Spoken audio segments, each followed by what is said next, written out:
আসসালামু আলাইকুম। চলে আসলাম আরেকটা সুন্দর ভিডিও নিয়ে। এই যে দেখুন আমি ডিম খাচ্ছি। এটা কিসের ডিম আমি অবশ্য জানি না। এই যে দেখুন অজান্তে একটা ডিম। আপনারা কমেন্ট করে জানাবেন যে আমি কিসের ডিম খেলাম। এটা অবশ্য একদম ছোট্ট একটা ডিম। আমার 2 আঙ্গুলের মাঝখানে যতটুকু 2 কামড়েই শেষ। ছোট ছোট 2টা ডিম।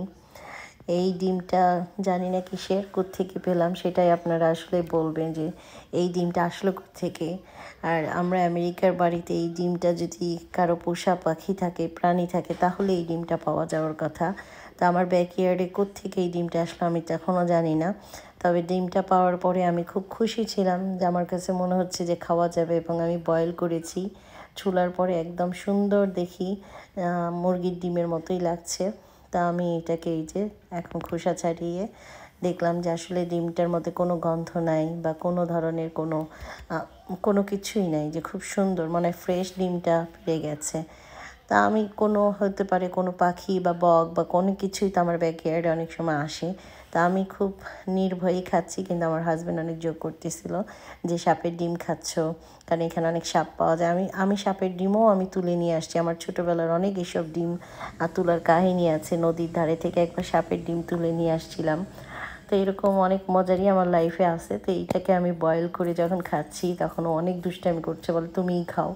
2টা ডিমিয়ে দেখুন আমি মশলা দিয়ে লেবু দিয়ে সুন্দর করে খেয়ে নিচ্ছি।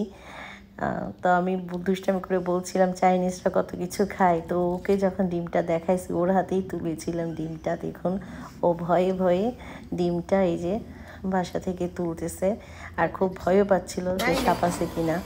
তো এই যে আবার পরের দিন আবার দেখি 2টা ডিম। তো সারপ্রাইজ ছিলাম, এরকম পরপর কয়েকদিন পর এই ডিমগুলো পাইছি। তো এই যে 2টা ডিম তো বয়েল করে খাইছি, আর 2টা ডিম এই যে দেখুন পিঠা তৈরি করেছি।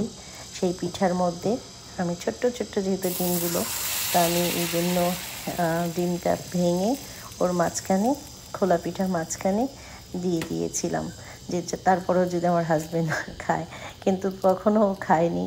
বলতেছে তুমিই খাও সাপের ডিম, তুমি খেয়ে মরো। তো যাই খেলাম, ইনশাল্লাহ ভালোই লাগলো, টেস্টি ছিল। আপনারা কমেন্ট করে জানাবেন কিসের ডিম ছিল। আশা করি ভালো লাগবে। আর খুব মজাই লেগেছে ডিমটা খেতে। আল্লাহ হাফেজ, ভালো থাকেন, আবার আসবো নতুন ভিডিও নিয়ে।